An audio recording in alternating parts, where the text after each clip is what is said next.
Designing a perfect keyboard is not as easy as it may seem like.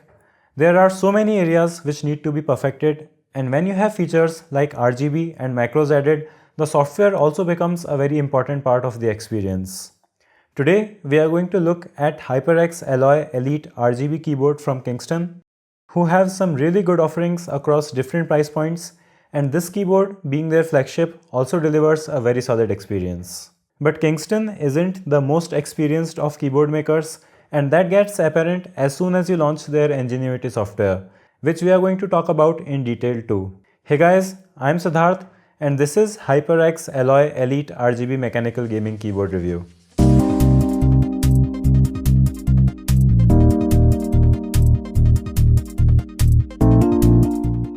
The design and build of this keyboard is unsurprisingly amazing. It has a very solid construction with the switches mounted on a steel plate, which makes it very sturdy. The sides are pretty basic, and even though I don't miss it, at bottom you don't have any cable routing options like some other keyboards. You have medium-sized rubber pads underneath. The 2 feet that fold out tilt the keyboard at a perfect angle, and they have rubber grip under them so the keyboard stays in place. HyperX kept the font selection on this keyboard very disciplined, so the font is pretty standard and non-gamery on this, which I really like. And one of the things that made me get this keyboard instead of the K95 Platinum is that I was not a fan of the font that Corsair uses on their keyboards.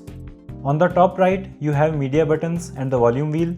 Now something that isn't noticeable in pictures is that these media buttons are plastic with silver color, but the volume wheel is actually very well textured metal, and adjusting volume feels really great with this.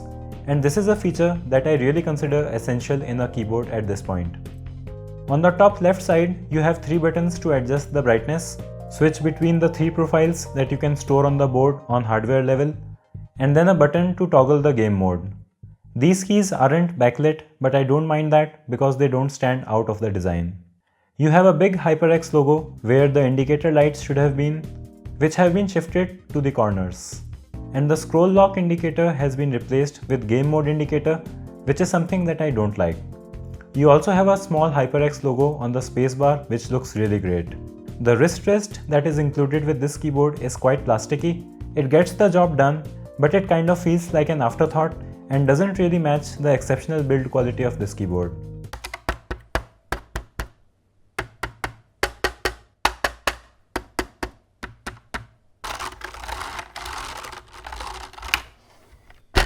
HyperX has also supplied extra silver keycaps for FPS and RTS games along with a keycap remover. The VOST keys have this nice metallic texture, which I really liked and immediately switched to. The texture on these keys helps in placing your hand correctly while typing, but ironically, while gaming, the texture on keys kind of gets in the way, so I had to go back to the stock keys. But if you like the aesthetics of these keys, you can definitely keep them on. I changed the number keys just because of how they looked and left the S key on because it helps in positioning my hand correctly. Another great thing to note is that the keycap layout is standard ANSI, so you shouldn't face issues with custom keycaps like some Corsair keyboards. This keyboard has an exposed key switch design on a non-textured steel frame, which is the best kind of design because it is very easy to clean if something gets stuck under the keys, and you don't have to remove all the keys to clean it. And this design also lets the Cherry MX RGB switches shine through the sides and also gives this really cool light bleed to the surrounding keys. You have a really thick braided cable which terminates in 2 cables, one for the main connection and the other for USB 2.0 pass-through. And yes, this has a USB 2.0 pass-through at the back, so you can plug in your mouse or wireless dongles, but since this isn't USB 3.0, you won't be able to get full speeds if you plug in a pen drive, which kind of sucks. Coming to the software, the HyperX Ngenuity software is good, but it lacks some features that I would expect to have on a flagship keyboard. To begin with, the UI looks pretty basic, but I don't mind that as it doesn't affect the functionality. The options for customizing the RGB lights are pretty good. You would get much more options on Corsair's software, but for me, this keyboard has all the effects I wanted. You can either use the effects for full keyboard or use them in zones. And you also have this freestyle mode, which I use to make this sick looking theme for my keyboard. You can also control each of the 18 LEDs in the light bar along with the media buttons, and the transition between two colors on this light bar is very smooth. It's very well diffused and I really love that. You can toggle between 3 brightness levels and I always keep it at the highest brightness level, which isn't too bright for me. You have this breathing effect, a wave effect, this trigger effect, an explosion effect which again is really smooth, and this really cool HyperX flame effect that makes great use of the light bar on the top. You can layer a reactive effect like trigger, explosion or HyperX flame with non-reactive effects like solid, wave and breathing. So that covers all my RGB needs, but in the freestyle mode you can only choose either the solid or one of the reactive modes, which I felt was limiting me from using reactive modes on these really cool custom freestyle RGB themes that I made. You also, of course, have the spectrum effect in the wave mode, which you can control the direction and speed of. You can store 3 profiles with your choice of lighting and macros directly on the keyboard, so it will work even without the software in case you use it with some other PC. The software does let you switch to a particular profile when you switch to an application or game, but the drawback here is that it doesn't switch back to the default profile when you exit out of the program or game. So you will have to add something like Explorer EXE to the default profile for it to switch back to it automatically, which also isn't a proper solution because it won't switch if you go to something like your browser.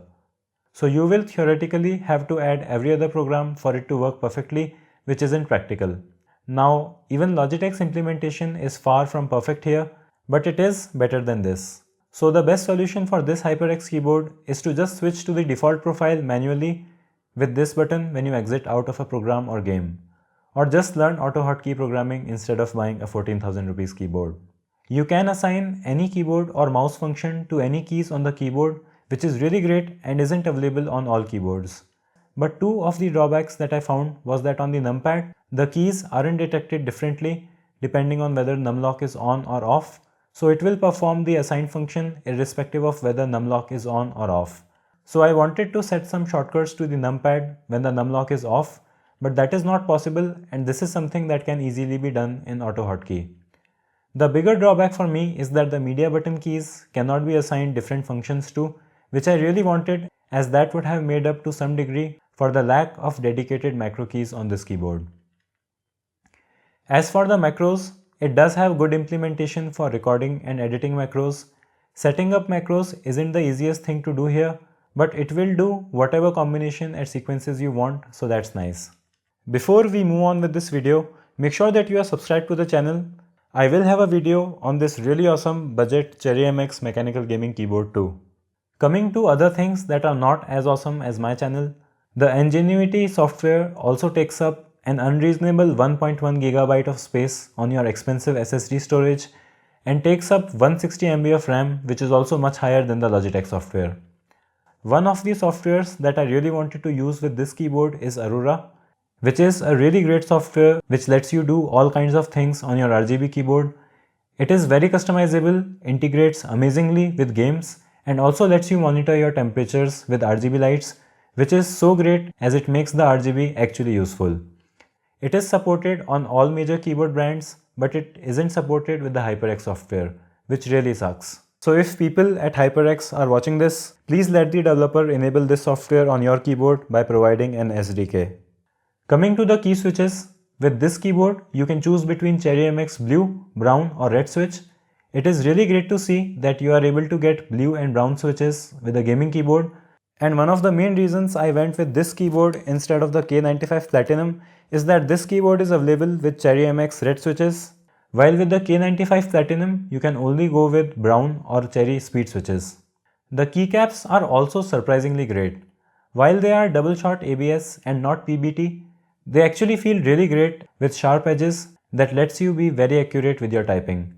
Even with the red switches, I never found myself mistyping, and the best thing I felt about the keycaps is that they have a really great matte texture that didn't get oily or absorb oils from my fingers. Coming on to the typing and gaming experience, I have to say that this is one of the best keyboards that you can buy if you want to enjoy the feeling of typing and gaming.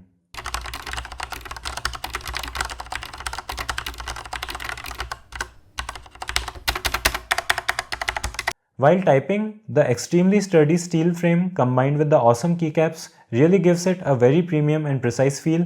I really wasn't expecting that this would be such an upgrade to the typing experience, because my previous keyboard was also a Logitech G610 Orion, which was their flagship keyboard and has the key switches mounted on a metal plate too. And while gaming, this also works perfectly and has zero movement when you are executing those intense combination of keystrokes that you have perfected by wasting your youth playing video games. So in conclusion, I have to say that this is one damn good keyboard. I really liked this so much just after unboxing, and the typing experience was so good that I kept finding excuses to type more. In fact, half of this script for this review was typed on this keyboard on day 1, which really doesn't happen with many products. This keyboard has an extremely good construction and build, and I don't use the word extreme lightly. The typing and gaming experience is really amazing, and you can also go and